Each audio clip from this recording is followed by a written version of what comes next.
할렐루야.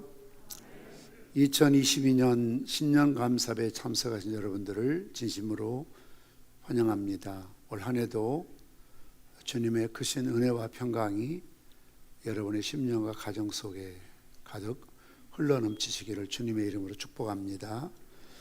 다 함께 찬양대 주악에 맞춰 묵상 기도하심으로 하나님 앞에 주일 낮 예배로 드리시겠습니다.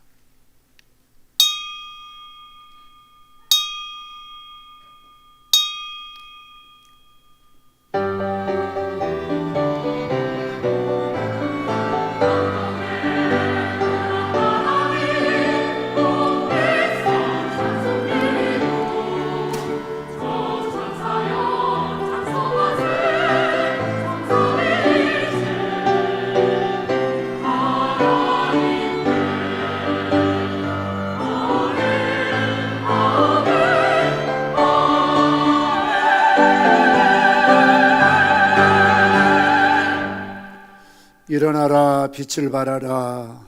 이는 내 빛이 이르렀고 여호와의 영광이 내 위에 임하였음이니라. 나라들은 내 빛으로 왕들을 비추는 내 광명으로 나아오리라. 내가 그들에게 한 마음을 주고 그 속에 새 영을 주며 그 마음에서 돌 같은 마음을 제거하고 살처럼 부드러운 마음을 주어 내 율례를 따르며 내 규를 지켜 행하게 하리니 그들은 내 백성이 되고 나는 그들의 하나님이 되리라. 내 백성이 다 의롭게 되어 영원히 땅을 차지하리니 그들은 내가 심은 가지요 내가 손으로 만든 것으로서 나의 영광을 나타낼 것인즉 그 작은 자가 천명을 이루겠고 그 약한 자가 강국을 이룰 것이라. 때가 되면 나 여호와가 속히 이루리라. 아멘.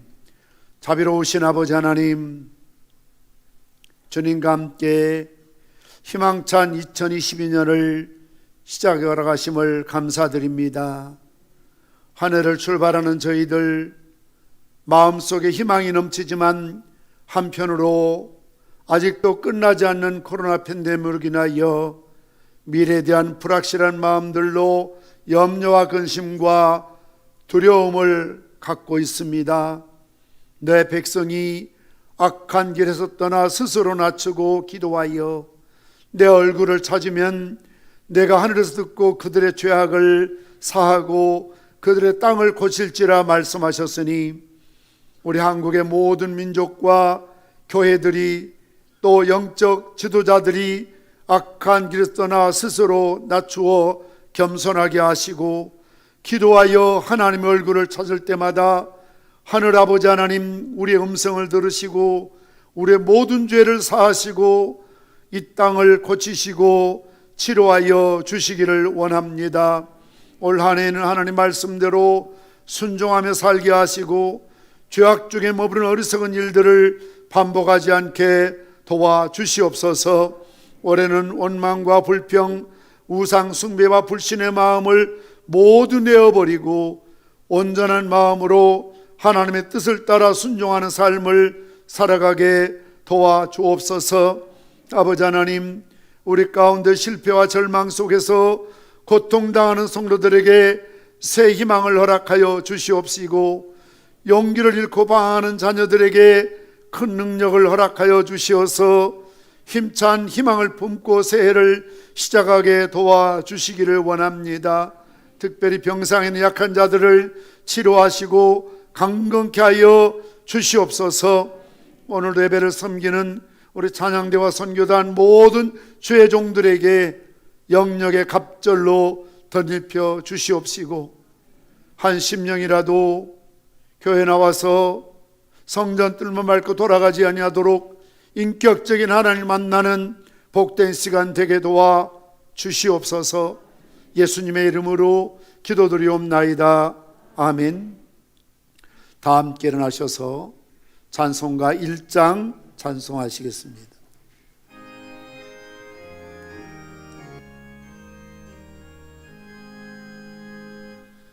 만복의 근원 하나님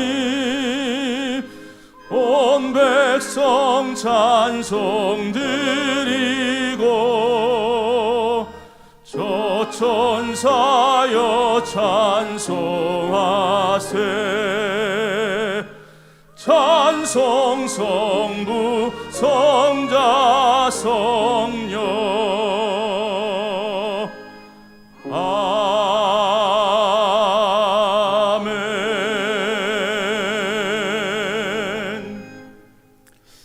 교독문 94번 새 2번을 교독하시겠습니다.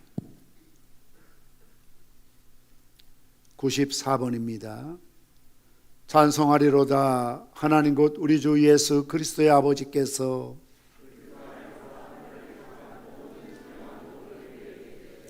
곧 창세전에 그리스도 안에서 우리를 택하사 우리로 사랑 안에서 그 앞에 거룩하고 흠이 없게 하시려고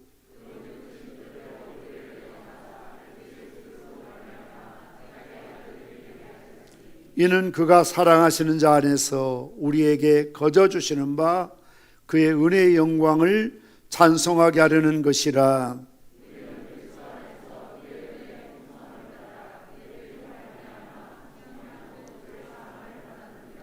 이는 그가 모든 지혜와 총명을 우리에게 넘치게 하사 그 뜻의 비밀을 우리에게 알리신 것이요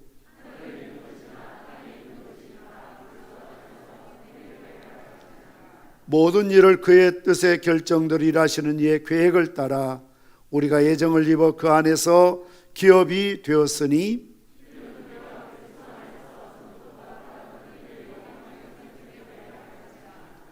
아멘. 사도신경으로 신앙 고백하시겠습니다. 전능하사 천지를 만드신 하나님 아버지를 내가 믿사오며 그 외아들 우리 주 예수 그리스도를 믿사오니 이는 성령으로 잉태하사 동정녀 마리아에게 나시고 본디오 빌라도에게 고난을 받으사 십자가에 못 박혀 죽으시고 장사한 지 사흘 만에 죽은 자 가운데서 다시 살아나시며 하늘에 오르사 전능하신 하나님 편한 자 계시다가 저로서 산자와 죽은 자를 심판으로 오시리라. 성령을 믿사오며 거룩한 공회와 성도가 서로 교통하는 것과 죄를 사하여 주시는 것과 몸이 다시 사는 것과 영원히 사는 것을 믿사옵나이다. 아멘. 다음 계절에 앉으시겠습니다. 교회 소식을 전해드리도록 하겠습니다. 오늘 저희 평산교회 처음으로 출석하신 분들을 주님의 이름으로 환영합니다. 등록하셔서 한 가족으로 믿음 생활하시면 감사하겠습니다. 오늘은 신년 감사 예배를 드립니다. 이번에 송구영 신예배 때 참석하지 못하신 분들 나가실 때 신년 말씀 카드 개인별로 한 장씩 받아 나가시고요. 또 기도 제목 기록하셔서 헌금함에 넣어주시면 감사하겠습니다.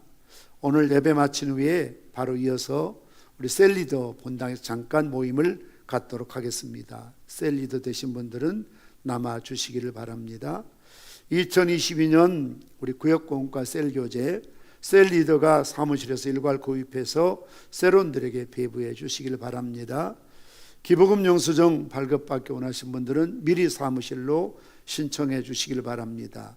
주소, 전화번호, 인적사항이 변경된 분들은 사무실에 알려주시면 교적을 정리하는 데 도움이 되겠습니다. 새해 신년 카렌다 배부합니다. 받지 못하신 분들은 가정당 한 부씩 받아주시길 바랍니다. 교육부 교사 모임이 꿈미교재 설명회가 다음 주일 오후 2시 본당에 있습니다. 우리 평산교 모든 교사들은 참여해 주시길 바랍니다. 할렐루야 찬양대 단원 모집합니다. 대장 되신 김상길 집사님에게 의논해 주시길 바랍니다. 위로를 드립니다. 김학교 권사님 시부상을 당하셨습니다. 기도해 주시고 또 조의금 전달하실 분들은 계좌번호를 주보 참고해 주시길 바랍니다. 임성기 집사님, 김점희 권사님 가정에서 모친상을 당하여 여러분의 위로와 조문에 감사해서 떡을 공개해 드립니다. 나가실 때 받아가시기 바랍니다. 매일 성경 통독 잘 읽어주시고요. 또 1월 교회 행사 예배위원 주보를 잘 참고해 주시기를 바랍니다. 이 시간에는 할렐루야 찬양의 찬양으로 하나님께 영광을 돌리시겠습니다.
하나님께 영광을 돌려드리겠습니다. 감사합니다. 수고하셨습니다. 하나님 말씀 요한계시록 4장 1절에서 11절 말씀까지를 봉독해 드리겠습니다. 신약성경 391면 요한계시록 4장 1절에서 마지막 11절 말씀까지를 봉독해 드립니다.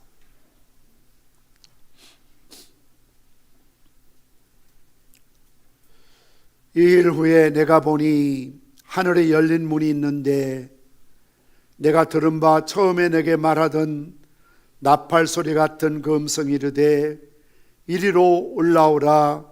이후에 마땅히 일어날 일들을 내가 내게 보이리라 하시더라.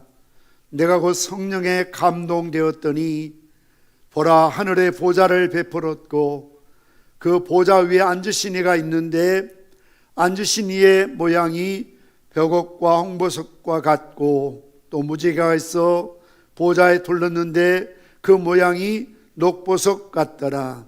또 보좌에 둘러 24 보좌들이 있고 그 보좌들 위에 24 장로들이 흰옷을 입고 머리에 금관을 쓰고 앉았더라.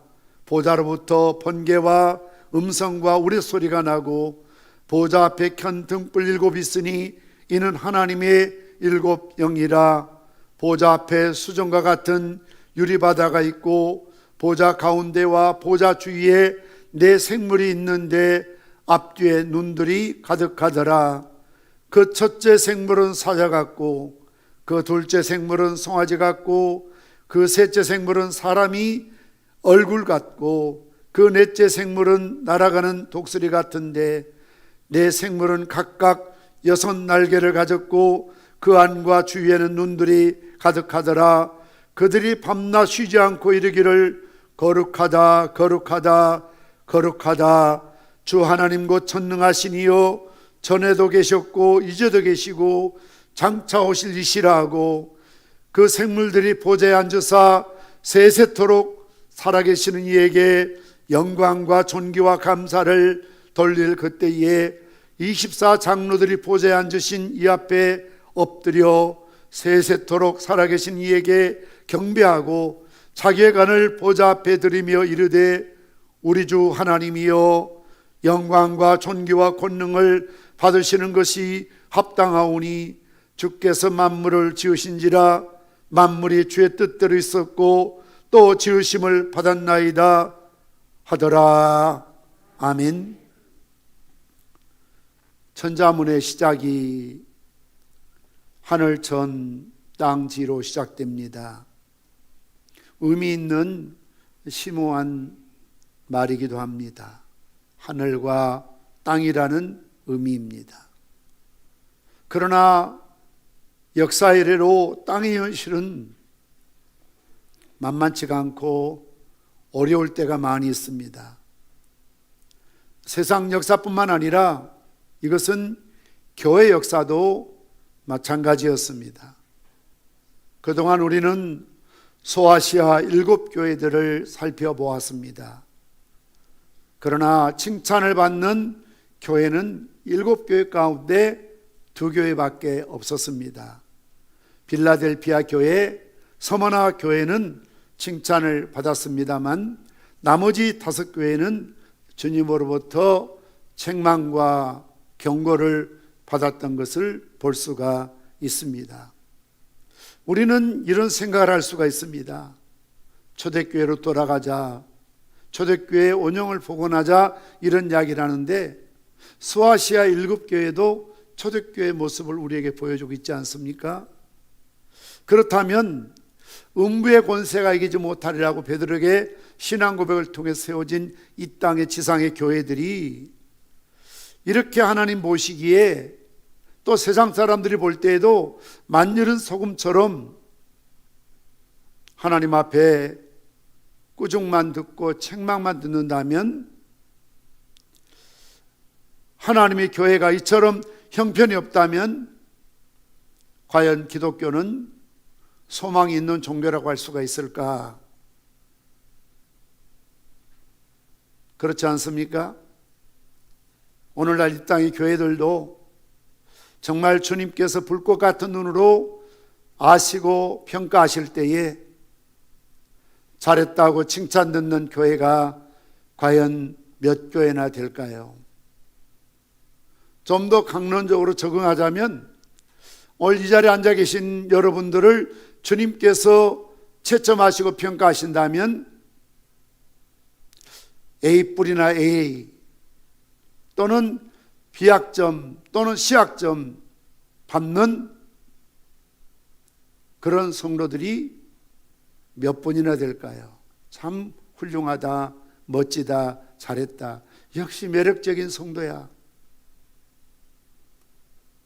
어쩌면 많은 분들이 F학점, 아예 그 학과의 과락점수인 진급이 어려운, 졸업이 어려운 그런 낙제점을 받을 수도 있는 것이 우리가 보고 있는 현실의 모습입니다.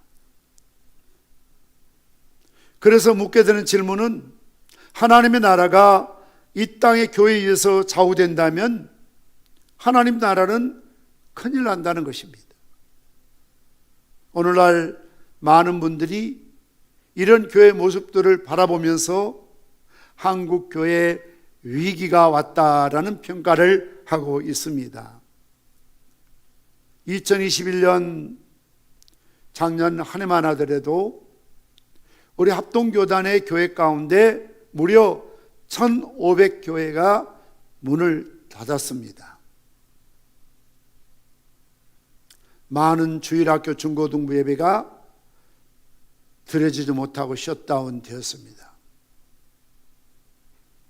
일반적으로 모든 교회마다 교회 출석하는 30%가 출석률이 떨어지고 있습니다. 우리 교회도 마찬가지입니다. 처음에는 코로나 때문에 한두 달, 아니 6개월 온라인 예배 드리면 끝나겠지라고 우리가 기대했지만 바짝 위드코리아 지나다가 다시 오미크론 때문에 모든 것들이 지금 제재를 받고 있습니다. 그래서 온라인 예배를 드리고 아직까지 현장 예배에 참석하지 못한 분들이 일반적인 교회의 30%입니다. 그렇다면 정말 그분들이 매주일 이 시간 온라인 예배라도 드릴까? 드린다면 다행이지만 신앙이, 믿음이 약해져서 형식적으로 또는 예배를 드리지 않고 그들이 교회를 떠난다면 언제쯤 교회를 떠났던 30%가 대면 예배 현장으로 올 수 있을까? 퀘션 마크입니다. 이것으로 고차가 되면 정말 한국 교회는 큰 위기를 맞이할 수밖에 없다는 것입니다. 앞날이 염려가 되고 걱정될 수밖에 없는 현실이지요. 이것은 비단 오늘의 문제뿐만 아니었습니다. 초대교회도 소아시아도 그들이 은혜 받고 열심히 신앙생활하고 교회가 부흥이 되어서 하루에 3,000명씩 아니 5,000명씩 사도행전의 말씀 보면 그 성에 허다한 사람들이 다 예수 믿고 주님께로 돌아왔다고 기록하고 있습니다. 그러나 그 당시 로마 제국 시대가 정부가 강성을 이루면서 유럽과 소아시아 또는 아프리카의 전 지역을 지배해 나아가기 시작합니다. 로마 시대의 왕성한 시대가 시작이 되는 것이죠. 그러면서 기독교를 핍박하기 시작합니다. 그래서 교회를 떠난 사람들이 많이 있었고 심지어는 은둔 나는 기독교인이 아니다 지하로 숨어버리고 있었습니다. 그러한 현실 속에서 많은 우상이 배교가 일어났던 것이 소아시아 교회들의 모습 아닙니까? 이런 교회 현실들을 우리는 요한계시록 2장, 3장 말씀을 통해서 보아왔습니다. 그러나 오늘 요한계시록 4장, 요한계시록의 제2막이 시작되는 이 4장에 들어서면서 갑자기 분위기가 반전되고 있습니다. 그것은 7교회를 향해서 말씀하시던 주님이 오늘 판모섬에 있는 요한에게 열린 하늘문을 바라보라는 것입니다. 그래서 오늘 본문에서 사람의 관점에서 보는 역사관이 아니라 하나님의 관점에서 보는 새로운 세계를 보여주고 있습니다. 오늘도 인간적인 관점에서 현실 교회를 바라볼 때에 실망스러운 것, 낙심되는 것, 부족한 것, 모자란 것, 마음에 들지 않는 것, 불만스러운 것, 걱정되는 것들이 참 많습니다. 아마 여러분들도 교회가 마음에 들지 않는 때도 있을 것입니다. 저도 때로는 우리 교회를 바라볼 때 걱정되는 것들이 참 많이 있습니다. 왜 저렇게 변화가 없을까? 왜 저렇게 살까? 왜 저런 말을 하고 다닐까? 왜 저런 반응을 보일까? 30년 넘게 한 교회 목회해 왔는데 역사와 경륜을 자랑하는 성도들 가운데도 이해관계 앞에 있으면, 돈 문제 있으면, 어떤 감정이 상하게 되면 하루아침에 태도가 돌변되는 그런 것들을 보게 되는 거지요. 참 걱정되고, 여러분만 불만이 있는 것이 아니라 목회하는 목회자를 입장에 봤을 때 참 부족한 것들을 많이 보게 되지요.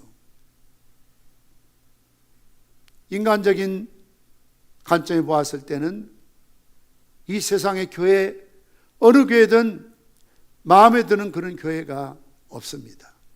그러나 관점을 바꾸어서 하나님의 관점에 보았을 때는 전혀 다른 모습을 우리에게 보여주고 있습니다.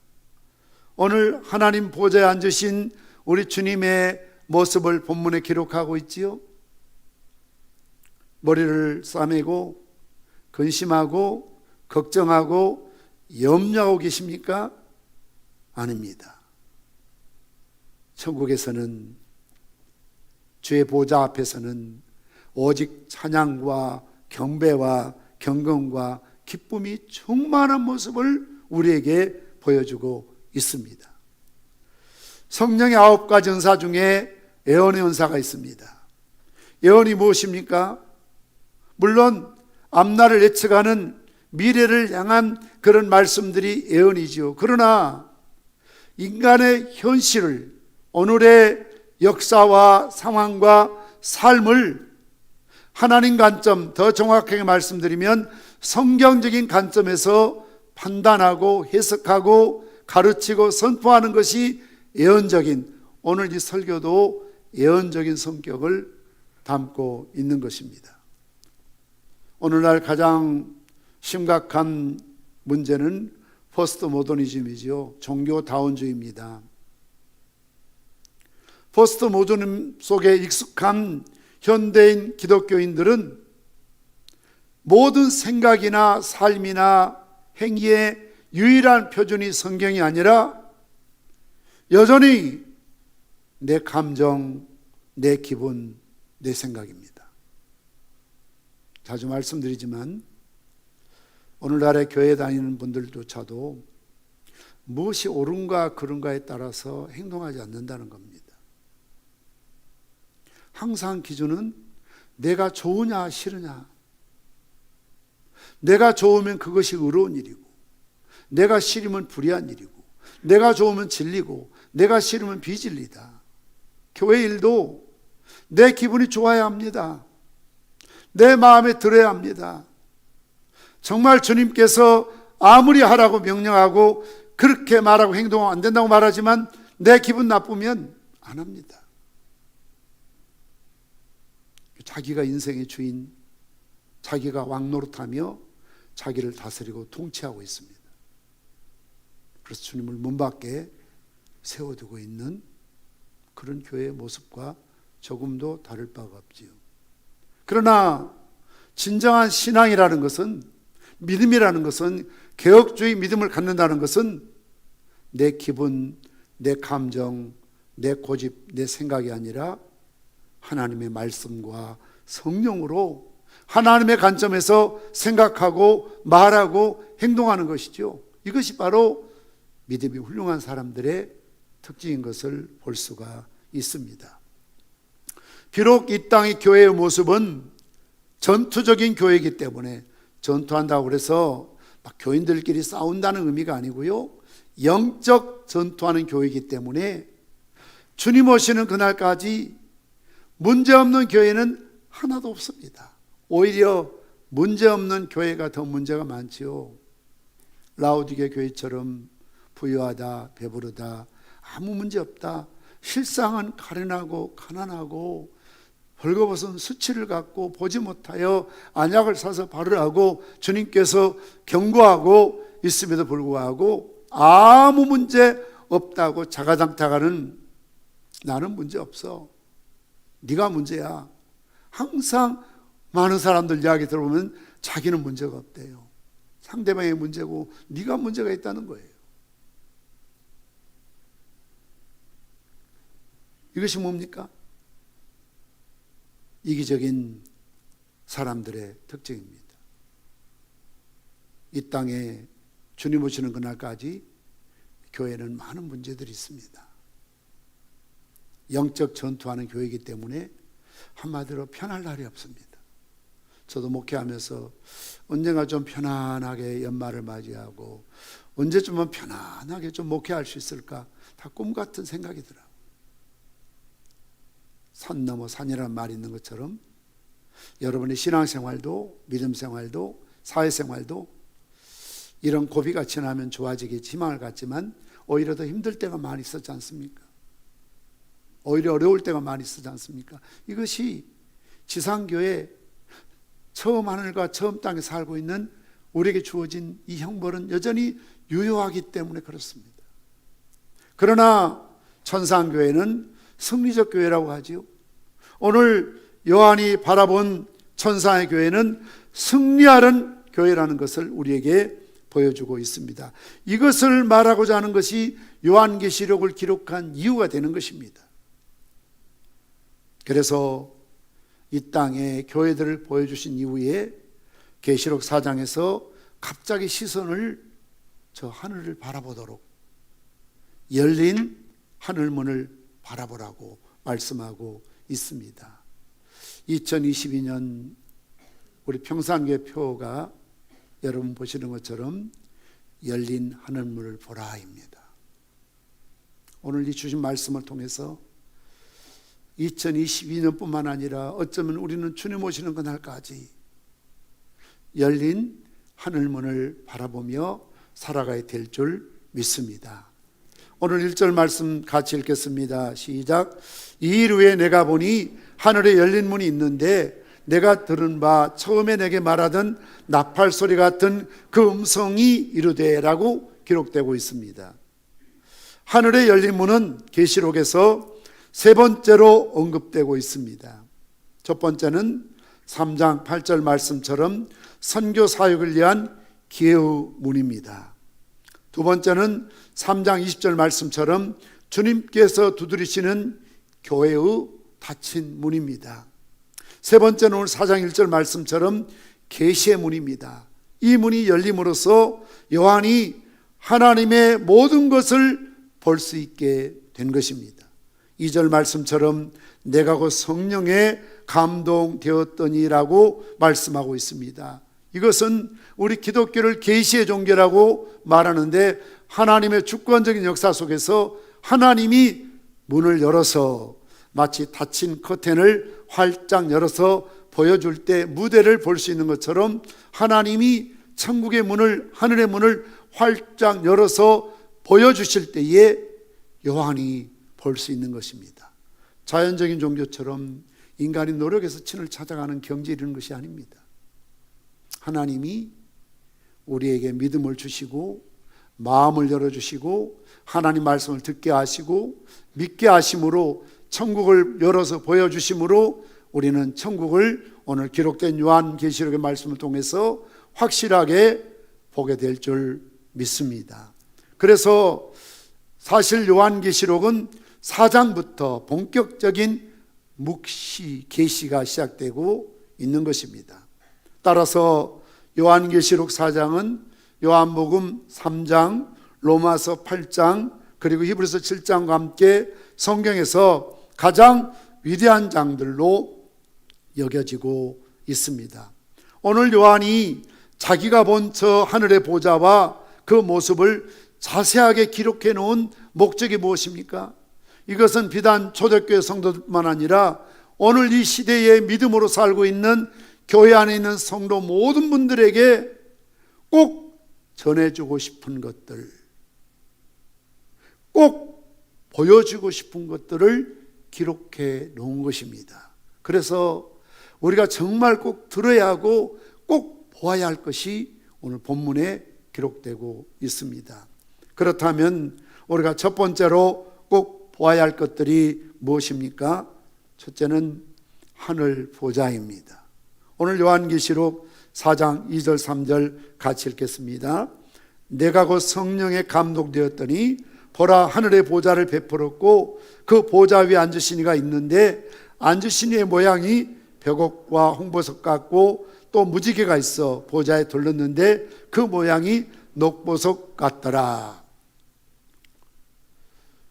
인간의 제한된 언어나 표현 때문에 하나님께서 완벽하게 보여주셨지만 그 모습을, 그 색깔을, 그 상황을 정확하게 표현하기가 어려운 것입니다. 저도 나야가라 폭포를 한번 가본 적이 있습니다. 우리가 생각할 때는 폭포하면 큰 산에 올라가서 거기서 절벽에 떨어지는 폭포를 연상했는데요, 나야가라 폭포는 그렇지 않더라고요. 끝없는 평지예요.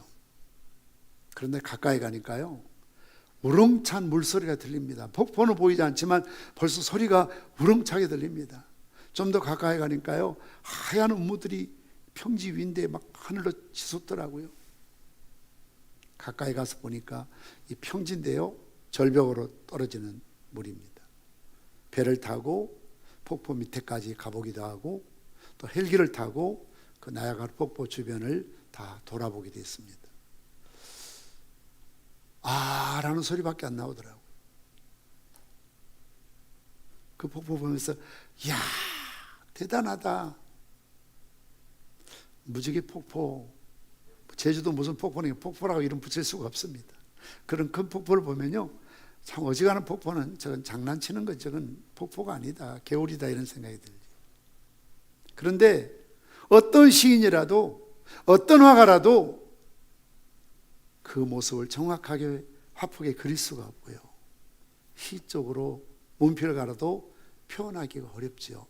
요한도 마찬가지입니다. 하나님 계시해 주신 것을, 어마어마한 것을 보았지만 짧은 인간의 언어나 문장력 때문에 표현하기 어려우니까 울잖아요. 인간의 한계죠. 오늘 요한이 보았던 주의 보좌는 그 모양이 벽옥과 홍보석 같고 또 무지개가 있는데 그 모양이 녹보석 같더라. 그 당시 우리에게 주어진 그 황홀하고 찬란한 보석처럼 묘사할 수밖에 없는 것이죠. 사도 바울이 말했던 것처럼 이 세상에서 한 번도 본 적이 없는, 들은 적도 없는 정말 영광스러운 찬란한 어마어마하고 대단한 주의 보좌를 보게 된 것입니다. 성경의 요한계시록에 하늘의 보좌가 38번 기록되는데 오늘 요한계시록 4장 또는 5장에서 약 7번이 기록되고 있습니다. 주님께서 왜 오늘 밤모섬 유배가 있는 이 요한에게 하늘 보좌를 보여주셨을까요? 주님의 그 영광스러운 보좌를 왜 보여주셨을까요? 그것은 먼저 그 시대를 알아야만 그 의미를, 깊이를 깨달을 수가 있습니다. 사도 요한 당시는 로마가 세상을 지배하는 시대입니다. 로마가 전 세계를 통일하고 그 힘으로, 강력한 로마 군대 힘으로 세계를 지배하던 막강한 시대죠. 로마의 왕성기지요. 로마 군인들은 앞부분은 무장하지만 뒷부분은 뒤에는 무장하지 않는다고 합니다. 왜냐하면 전진만이 있다는 것입니다. 뒤돌아서면 화살에 맞고 창이나 칼에 맞아 죽습니다. 살기 위해서는 앞으로 전진만 합니다. 그래서 스파르타, 여러분 들어보셨던 것처럼 아직까지 세계 많은 군대 가운데 가장 조직적이고 전략적이고 강한 군대는 로마 군대였습니다. 이런 강력한 로마 제국이 팍스 로마나 시대를 이끌어가면서 온 세상을 지배하니 어느 누구도 거기에 감히 대항할 나라도 없었습니다. 이렇게 로마 시대가 강성해 갈수록 모든 나라가 그러한 것처럼 이제 로마 황제를 신격화 운동하기 시작합니다. 황제는 인간이 아니라 신의 대리자라는 겁니다. 마치 일제시대에 일본의 천황을 숭배하도록 동방요배를 강요했던 것처럼 로마 시대에도 지금 마치 북한이 한세 김씨를 우상화해 가는 것처럼 로마 황제를 신의 대리자로 받들라는 겁니다. 그러니 황제 숭배하라는 거죠. 황제에게 엎드려 절하라는 거죠. 그 앞에 예배하라는 거죠. 다른 모든 그 당시의 종교는 이런 로마의 강력한 압력 앞에 타협하고 무릎을 꿇었습니다. 그러나 소수의 기독교였지만 황제를 숭배하지 않았습니다. 할 수가 없습니다. 왜냐하면 제1계명이 하나님 외에는 다른 신을 섬길 수가 없기 때문에 황제로서, 인간으로서 그분을 존경하지만 인간 이상도 이하도 아니라는 거죠. 오직 하나님만이, 주님만이 숭배 예배의 대상이라고 우리는 믿고 그렇게 초대교회도 살아왔습니다. 그러니 로마가 강해질수록 기독교는 더 가혹한 핍박을 받을 수밖에 없었습니다. 큰 원정 경기장에 로마 황제가 나타나면 가득 채운 군중들이 나서 황제를 연호하면서 고함을 지릅니다. 나타난 황제의 모습은 마치 천사의 모습처럼, 사도행전 헤롯이 마치 자기를 천사의 모습처럼 영광을 드러내다가 충이 있어서 죽었던 것처럼 많은 군인을 거느리고 화려한 치장을 하고 황제가 입는 옷은 마치 요즘 연예인들이 특별하게 보이기 위해서 입는 것처럼 찬란한 황홀한 그런 옷을 걸치고 수많은 군사들을, 대신들을 세우고 등장하죠. 기가 죽을 수밖에 없습니다. 압도를 당할 수밖에 없습니다. 그리고 황제의 말 한마디에 그 원형 경기장에 갇혀 있었던 굶주린 사자들이 황제 숭배하지 않는 기독교인들을 나와서 잔인하게 물어 죽이고 살을 찢고 뼈를 꺾는 겁니다. 황제의 말 한마디에 그 원형 경기장을 밝히는 기둥에 기독교인들을 매달아 놓고 살아있는 채로 불을 붙여서 태워 죽이는 것입니다. 화형을 하는 것입니다. 그러니 황제 숭배를 거역한 기독교인들은 뿔뿔이 흩어지고 지하로 숨고 심지어는 자신의 정체를 감추기 시작하는 거죠. 기독교의 분위기가 안 좋으면 어디 가서는 장로란 말 안 하고 교회란 말 안 하고 심지어 식당에 가서도 이렇게 눈 감고 기도도 못하는 분들이 있어요. 눈치 봐요. 일가 친척 앞에서도 교회 가자 말을 못해요. 전도도 못해요. 그 시대가 바로 그랬습니다. 전도할 용기를 잃어버렸습니다. 그래서 많은 교인들이 교회를 떠납니다. 배교합니다. 또 은둔하면서 기독교인이 아닌 것처럼 말하고 행동하며 처신합니다. 이런 모습을 바라본 주님이 안타까우셨습니다. 황제의 보좌를 바라보고 기죽고 살고 있는 그 시대의 기독교인들을 바라보신 주님께서 그들에게 새로운 것을 보여줄 필요를 느끼시고 주님의 보좌를 하늘문을 여시고 보여주신 것이죠.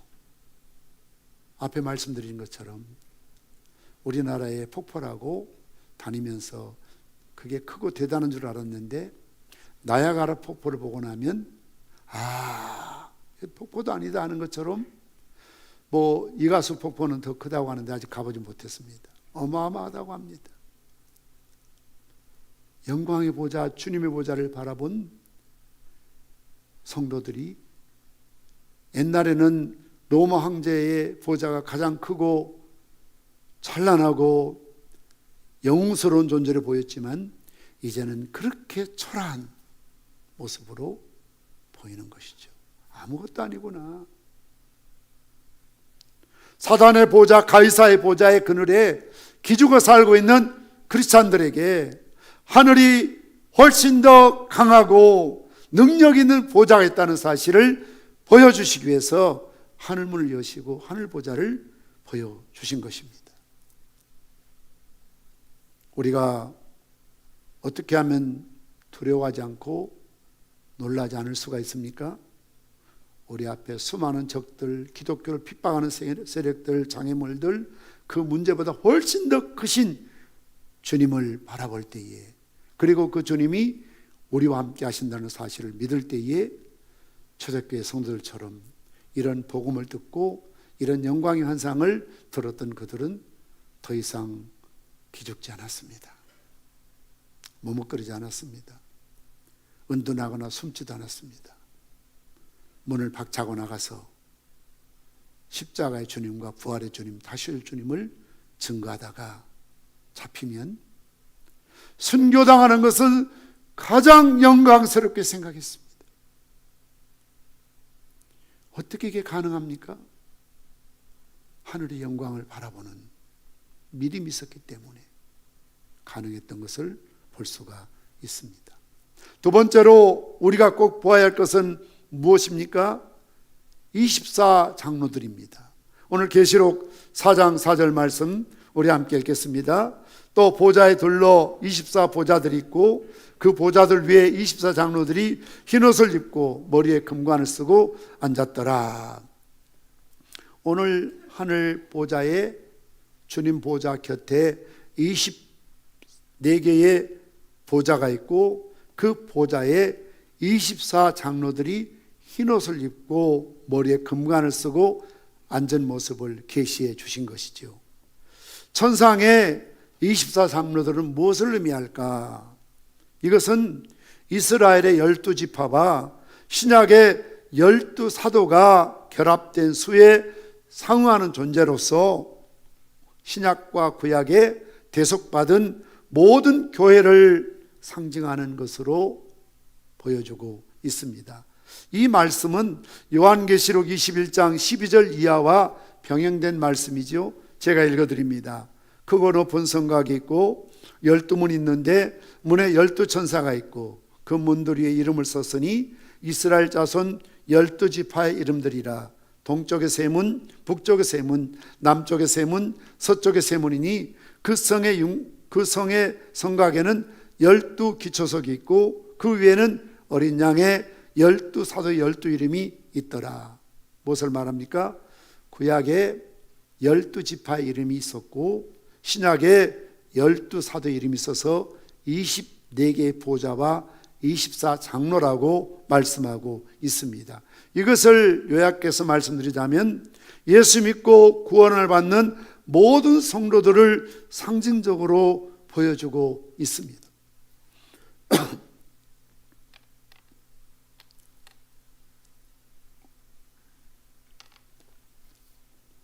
왕 대신 주님을 믿고 따르는 자들에게는 하늘 보좌에 왕 노릇하는 권세와 영광을 주시겠다라고 약속하신 말씀 그대로입니다.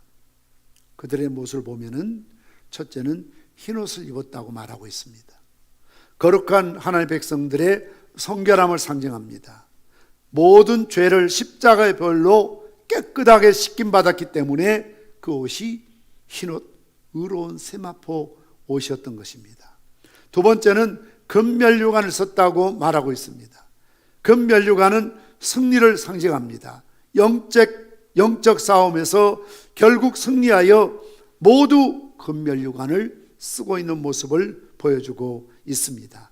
다음 시간에 이제 이분들이 24장로들이 또 내생물들이 하는 어떤 그런 사역은 다음에 말씀을 드리기로 하고, 오늘은 그 보여준 현상만을 증거토록 하겠습니다.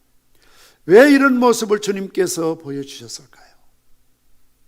그 당시의 성도들은 이 세상에서 가장 비참한 삶을 살고 있었습니다. 신앙을 지키기 위해서 카타콤이라는 노마는 지하의 무덤을 두거든요. 짐승들로부터 보호하기 위해서. 우리나라도 매장하지만 노마는 특이하게 지하의 무덤을 파면 무너지지 않아요. 그래서 미로 같은 길을 만들고 그 무덤 속에 계속 시신들을 쌓아놓으면 거기에 시체가 쌓이는 겁니다. 노마 법에는 어떠한 죄인이라도 무덤 속에 들어간 자를 잡지 않습니다. 그래서 기독교인들이 유일하게 살아갈 수 있는 곳은 지하 무덤이었습니다. 무려 350년 동안 지하 무덤 카타콤에 살지요. 성지순례 가면요, 일부만 개방해 놓았는데 엄청나고요. 그 안에 안타까운 것은 어린아이 뼈도 많아요. 이 어린아이 뼈는 노마 사람들의 뼈가 아니라 그 열악한 환경 속에 살다가 일찍 세상을 떠난 기독교인들의 자녀의 무덤이고 뼈들이에요. 그 안에 예배 드리는 것도 있고요. 심지어 그 안에 체벌 장소도 있어요. 기독교인들이 말 안 듣고 법을 어기면 손을 묶고요, 채찍으로 때리는 그런 장소도 있어요. 교회에서 상처 말 한마디 들으면 떠나고 지 마음대로 안 되면 교회 돌아주고 하는데요, 우리 교인들 말 안 들으면 어디 체벌 장소에 가서 손 묶어놓고 채찍으로 때리면 그 뭐라 하겠습니까? 막 세상이 뒤집혀지겠지요. 그런데 그렇게 살았어요. 그렇게 규율을 지키고 질서를 지키고 윤리적인 삶을 살았어요. 그러니 무덤으로 들어가니 짐승보다 못한 삶이에요. 끌려간 매를 맞습니다. 민다는 이유 한 가지로 모든 재산을 빼앗기고 공민권을 박탈당합니다.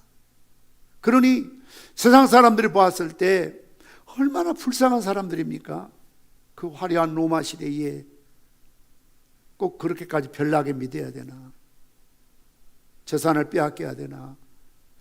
그렇게 어렵게 살아야 되나? 궁색 맞도록 왜 이렇게 사는데? 죽으면 끝인데 마음으로만 숭배 안 하면 되지, 겉으로 해도 마음으로 안 하면 되지, 이런 유혹도 받고 있었습니다. 그러나 그 기독교인들이 세상 사람들이 볼 때, 아니 자신이 바라볼 때도 가장 불쌍하고 초라하고 없어 보이고 알아주지도 않고 인정해주지 않는 그런 피난민 같은, 난민 같은 초라한 모습이었지만, 장차 그들이 천국에 올라가면 그들이 누릴 영광은 24장로의 보좌요, 흰옷을 입고 금면류관 쓰고 있는 24장로의 왕같은 화려한 모습, 아름다운 모습, 영광스러운 모습이라는 것을 보여주고 있는 것입니다. 사랑하는 성도 여러분, 여러분들이 때로는 신앙생활하기 때문에, 교회 다니기 때문에 무시당할 때도 많이 있고, 왕따를 당할 때도 있고, 직장에서도 진급하지 못할 때가 있고, 불이익을 당할 때도 많습니다. 정말 입버릇처럼 예수는 내가 믿고 덕은 당신이 봅니다. 우리 한번 받아서 합시다. 예수는 내가 믿고 덕은 당신이 봅니다.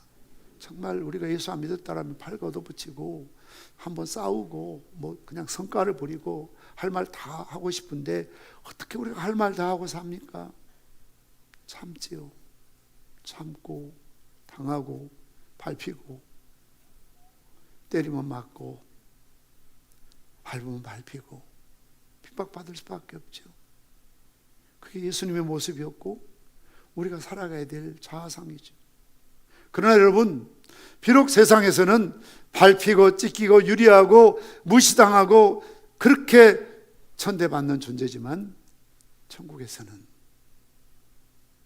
왕의 보좌에 앉고 왕 노릇하는 이런 영광을 주님께서 우리에게 허락해 주실 줄 믿습니다. 그들이 우리의 대표로서의 신자들의 모습입니다. 그러므로 여러 개의 보좌와 왕관과 여러분의 제사장 옷은 다 여러분의 보좌요, 여러분의 왕관이요, 여러분의 찬란한 오심을 믿으시기를 바랍니다. 잠시 잠깐 이 고난의 때를 떠나 주님 앞으로 가면 우리는 상상할 수 없는 영광을, 축복을, 생명을, 그런 은혜를 우리에게 주시겠다는 확고한 약속을 주님께서 보여주고 계시는 것이죠. 마지막 세 번째는 내 생물입니다. 오늘 4장 7절 말씀 같이 읽겠습니다. 그 첫째 생물은 사자 같고 그 둘째 생물은 송아지 같고 그 셋째 생물은 사람 얼굴이 사람 같고 그 넷째 생물은 날아가는 독수리 같은데, 여기 네 생물이 나오죠. 그래서 사자가 아니고 사자 같은, 송아지 같은, 얼굴이 사람 같은, 날아가는 독수리 같은 그런 모습을 우리에게 보여주고 있습니다. 이 네 생물이 무엇일까요? 요한계시록을 잘못 해석하면 각기 자기 나름대로 이것을 찍어붙여서 해석합니다만 항상 성경은 성경으로 풀어야 됩니다. 이 네 생물에 대한 말씀은 에스겔 1장과 에스겔 10장에 정확하게 해석을 해주고 있습니다. 나와 있습니다. 그룹 천사들입니다. 이 네 생물은 천사를 가리키고 있습니다. 그렇다면 왜 오늘 요한에게 이 천사의 모습을 그렇게 자세히 계시하고 계시는 겁니까? 천사를 통해서 우리에게 전달하고자 하는 메시지가 무엇입니까? 당시 고통당하는 성도들, 박해 중에 있는 성도들에게 어떤 메시지를 주려고 이 네 천사의 모습을 우리에게 보여주고 계시는 겁니까? 첫째는 사자 같은 것이죠. 사자는 한마디로 용기를 상징합니다. 사자는 맹수의 재앙입니다. 싸울 때 보면 두려움이라고는 없습니다. 어떤 적과 맞닥뜨려도 물러서지 않습니다. 다시 말씀드리면 아무리 세상에서 박해를 받고 천대를 받고 핍박을 받는다 할지라도 용기를 잃지 말라는 거예요. 사자처럼. 저 하늘 보좌의 사자 형상은 우리에게 용기를 가지라는 메시지입니다. 사자 같은 용기요. 기죽을 필요가 없습니다. 부끄러워할 필요가 없습니다. 비굴해야 될 이유도 없어요. 당당해야 됩니다. 의연해야 됩니다. 초연해야 됩니다. 두 번째는 송아지 같은 것입니다. 송아지는 한마디로 희생을 상징합니다. 송아지는 잡아서 피를 쏟고 각을 뜨고 태워서 하나님께 제물로 드리는 희생 제물이지요. 벳세메스를 향했던 두 마리의 암소처럼 주의 뜻을 따라 순종하는 희생의 모습입니다. 박해 중에도, 가난 중에도, 실패 중에도 송아지처럼 교회를 위해서, 주님을 위해서 희생하며 살라는 메시지입니다. 세 번째는 얼굴이 사람 같은 것입니다. 한마디로 지혜를 상징하고 있습니다. 어려운 문제 중에 힘든 상황 속에서도 우리가 지혜롭게 그 문제를 해결해 달라고 우리에게 메시지를 주고 있는 것입니다.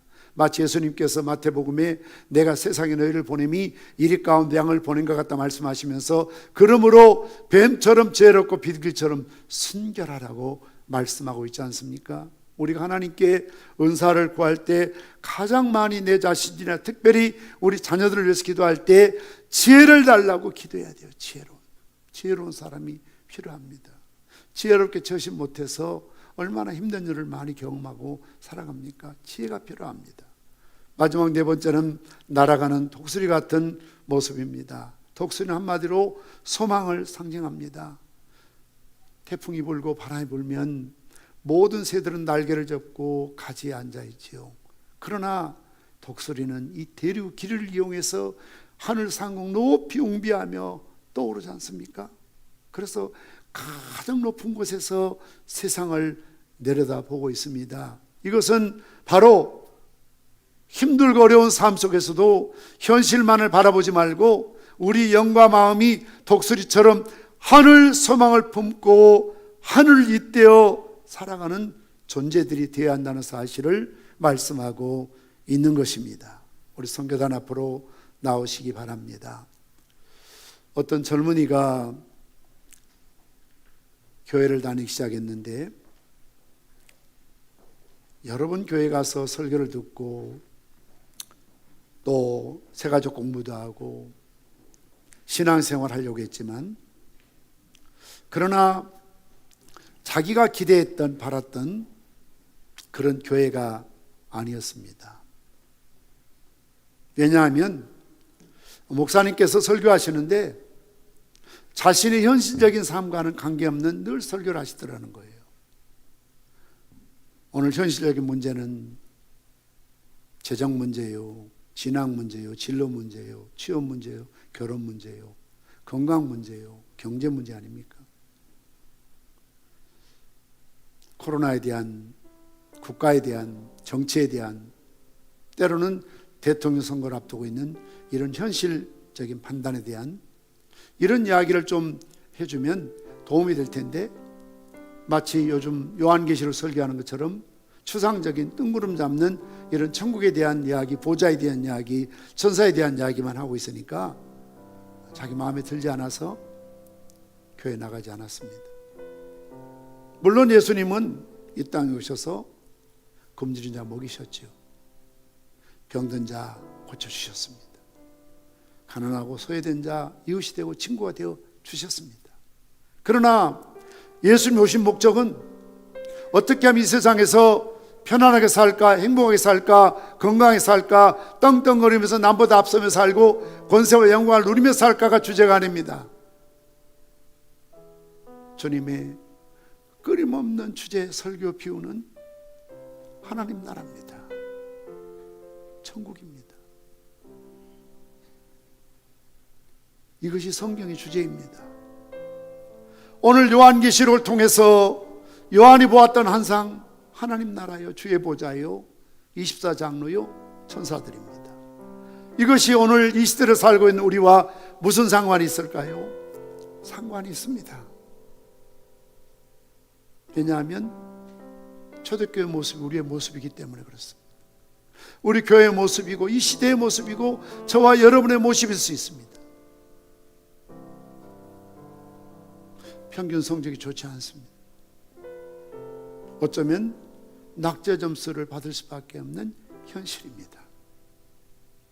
이것이 교회의 모습입니다. 저와 여러분의 모습입니다. 그럼에도 불구하고 오늘 하나님께서 요한을 부르셔서 하늘문을 여시고 보여주신 천국의 모습은 승리하신 주님의 모습이요, 승리한 성도의 모습이요, 영광 중에 있는 흰옷을 입고 금면류관 쓰고 있는 성도들의 모습입니다. 그러므로 하늘 영광 밝음이 어두운 곳을 헤치니 예수 공로 의지하여 항상 빛을 보도다. 어느 선교사님이 아프리카 오지에서 선교사에 가다가 풍토병으로 사모도 자식들도 다 잃었습니다. 노년이 되어서 이제 본국 미국으로 돌아오려고, 그때는 비행기가 없을 테니까 배를 탔답니다. 한국에 가까우자 밖에 카페트가 깔리고 군악대가 서고 빵빠레가 올리고 난리가 났더래요. 그래서 나를 맞이하는 환영 인파일까? 내가 아프리카 선교하다가 내 아내를 잃고 자식들 잃고 외롭고 고독하게 선교하다 돌아오니까 국가에서 어떻게 알고 나를 이렇게 환영해 주나 보다 하고 기대했는데 아니더래요. 아프리카에 가서 방문하고 사냥하고 돌아온 미국 대통령을 맞이하게 한 카페트요, 빵빠레요, 군악대요, 수많은 사람들이 도열에 서 있더래요. 국기를 흔들면서 대통령 환영하더래요. 그러면서 자기들은 밀리고 밀려서 맨 끝에 나가도록 되어 있대요. 대통령이 지나가고 다 빠지자 카페트도 없어지고 군악도 없어지고 관중 다 없어지고 아무도 마중 나오지 않고 자기 혼자더래요. 그래서 낙심이 됐대요. 하나님, 세상의 대통령도 아프리카 순방하고 사냥 갔다 온 대통령도 이렇게 열렬하게 환영하는데 나는 평생 주를 위해서 살다가 내 아내도 내 자식들도 향투병으로 다 잃어버리고 노년에 늙어서 이렇게 불편한 몸을 이끌고 조국에 돌아왔는데 나를 파송해준 교회도 그 누구도 지인들도 한 사람도 나를 따뜻하게 맞이해준 사람이 없네요. 이럴 수가 있습니까? 그럴 때 하늘에서 음성이 들렸습니다. 사랑하는 아들아, 네가 참 수고했다. 세상 사람의 영화를 부러워하지 말아라. 네가 이 세상 일을 마치고 천국에 올 때 내가 오는 길에 빨간 카펫 대신 황금길을 열어줄 것이고 수많은 군악대가 아니라 천군 천사를 통하여 너를 영접하겠고 내가 직접 나가서 너를 맞이해 주마. 사람의 환영이 아니라 내가 너를 환영해 주고 너의 믿음의 선진들이 다 일어나서 너를 환영해 주마. 낙심하지 말아라. 이런 음성을 듣고 용기를 얻었다고 합니다.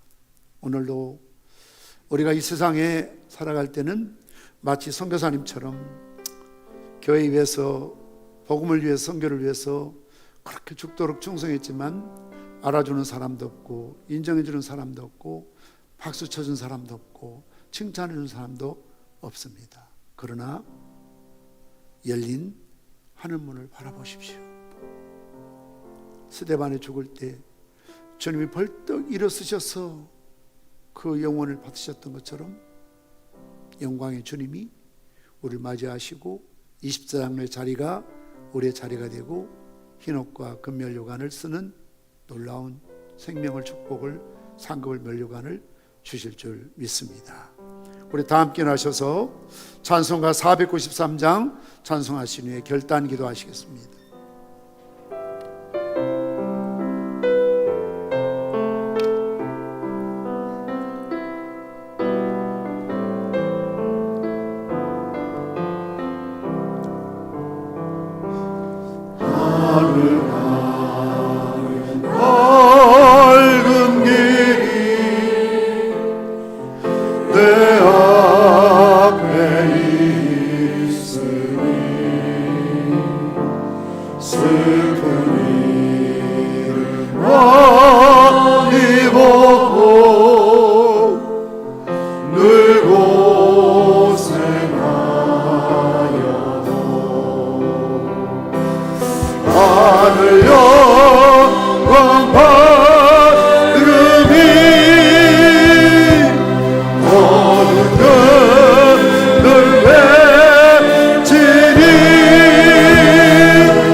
부족하여도 영접하실 터이니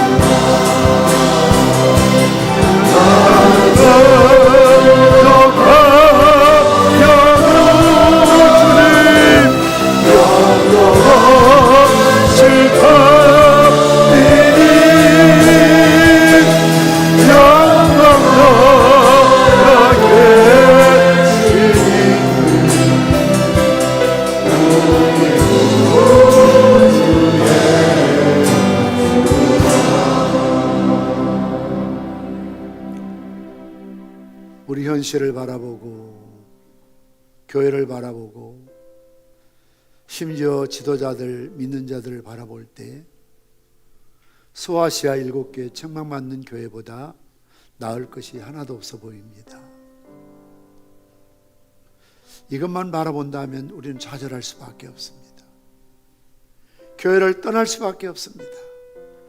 그러나 오늘 주님께서는 시선을 하늘로 향하게 하십니다. 하늘의 열린 문을 보라고 말씀하십니다. 주의 보좌를 바라봅니다. 노마 황제의 보좌는 비교할 수 없는 영광의 보좌요, 능력의 보좌요, 생명의 보좌였습니다.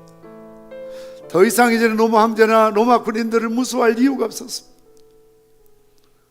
24장로의 보좌와 그 영광입니다.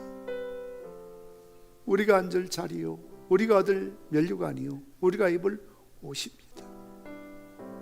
우리 그렇게 왕노릇하는 권세, 왕같은 제사장의 거룩한 백성으로 우리를 불러주신 것입니다. 내 생물의 모습입니다. 비록 현실이 힘들고 어려워도 답답해도 사자처럼 용기를 잃지 말라는 것입니다. 송아지처럼 묵묵히 주를 위해 헌신하고 희생하고 봉사하라는 것입니다. 누구 좋으라고 교회를 그만두십니까? 누구 좋으라고 하던 일 팽개치십니까? 마귀가 좋아할 일 아닙니까? 우리는 이런 장애를 극복하고 정말 주를 위해 살아온 것처럼 주님을 위해서, 주의 몸된 교회를 위해서 처음 사랑 회복해서 충성해야 될 줄 믿습니다. 송아지처럼 충성해야 됩니다. 우리에게 지혜가 필요합니다. 어려운 문제일수록, 힘든 일일수록 이것을 극복할 수 있는 지혜를 달라고 기도해야 합니다. 우리는 하늘 소망이 필요합니다. 독수리처럼 아무리 태풍이 불어도 바람이 불어도 날개 접고 가지에 앉아있을 연약한 조류가 아니라 하늘 향해서 이 기류를 이용해서 더 높이 더 높이 올라가야 될 웅비할 하나님의 백성이요 자녀들입니다. 이 시간 우리 기도하실 때 하나님, 2022년 올 한 해, 아니 우리 평생에 열린 하늘문을 바라보며 살아가게 도와 주시옵소서. 사람이나 교회나 눈에 보이는 상황이나 현실이나 환경이 아니라 영광의 보좌, 24장로의 보좌, 천사들의 모습을 바라보며 살아가게 도와 주시옵소서. 하늘 영광 밝음이 우리 삶의 어두운 근을 헤치게 하시고 나는 부족하여도 영접하실 터이니 영광 나라 계신 임금 우리 예수님이십니다. 우리 구주십니다. 오늘도 이런 하늘 소망 품고 열린 하늘문을 바라보고 살 수 있게 해달라고 이 시간 우리 주님 3번 부르짖고 합심으로 기도하십니다. 주여 주여 주여.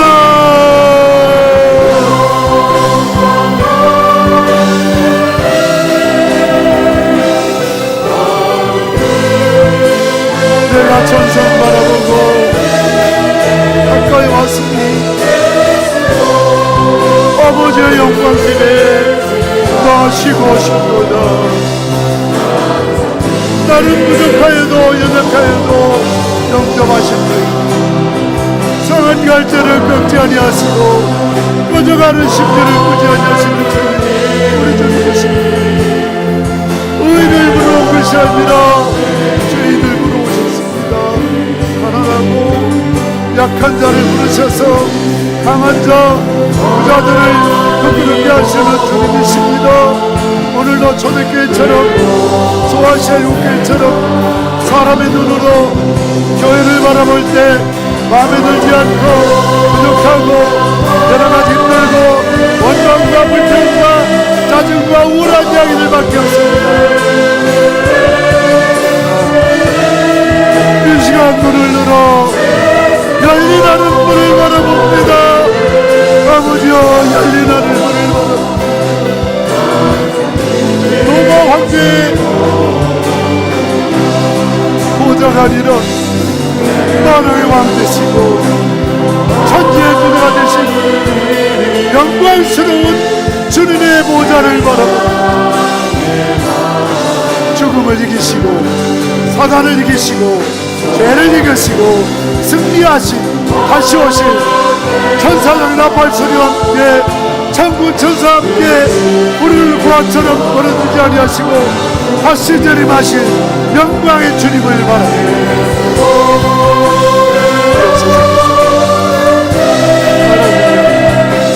업신백이다 무시하고 하찮은 존재로 살지 주님 나라 24 이것을 우리가 될 자리, 우리가 입을 옷이 우리가 써야 될 것이다. 오늘도 우리가 사자처럼 담대하게 하소서. 용기를 잃지 않게 하여 주시옵소서. 강하고 담대하게 하여 주옵소서.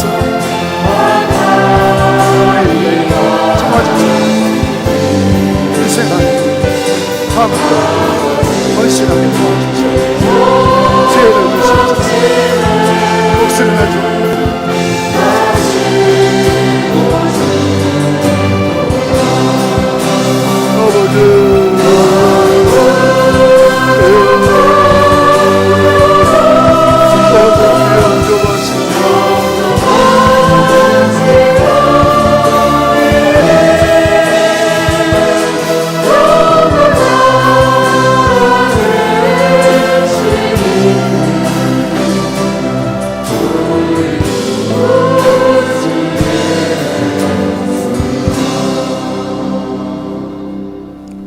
우리 앞에 슬픈 일이 많고 늘 고생길입니다.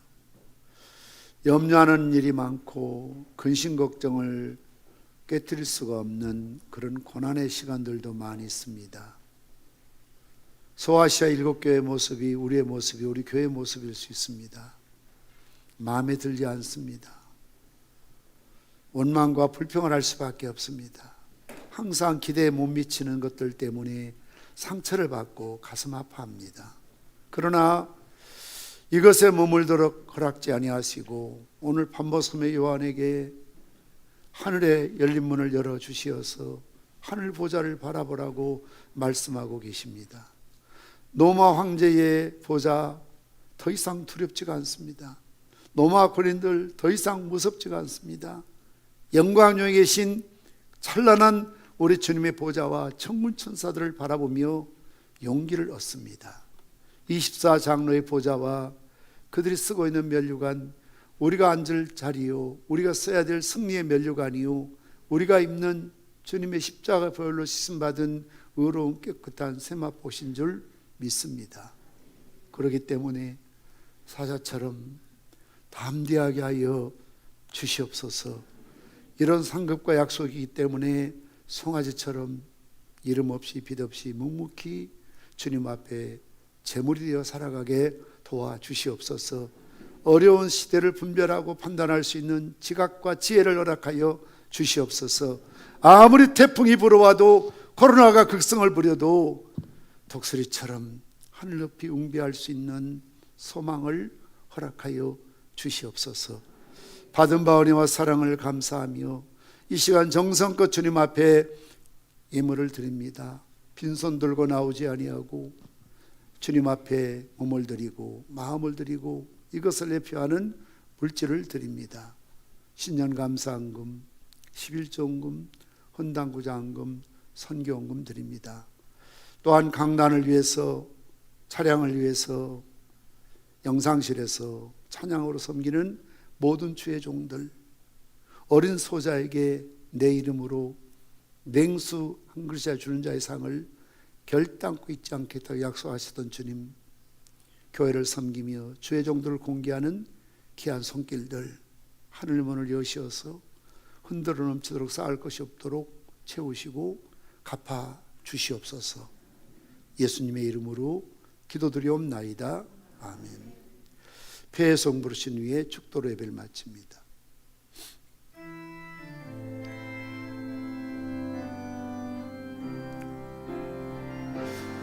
하늘 영광 밝음이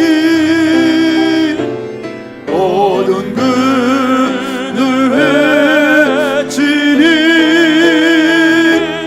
예수가 너 의지하여 항상 빛을 보도다.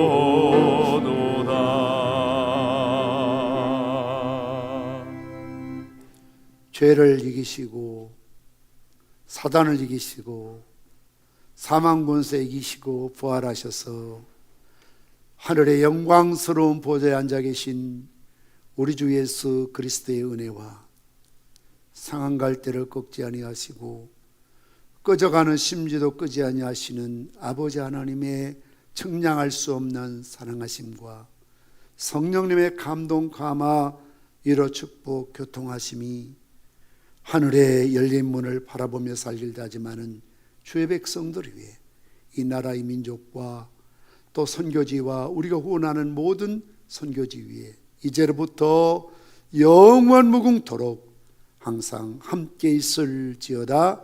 아멘.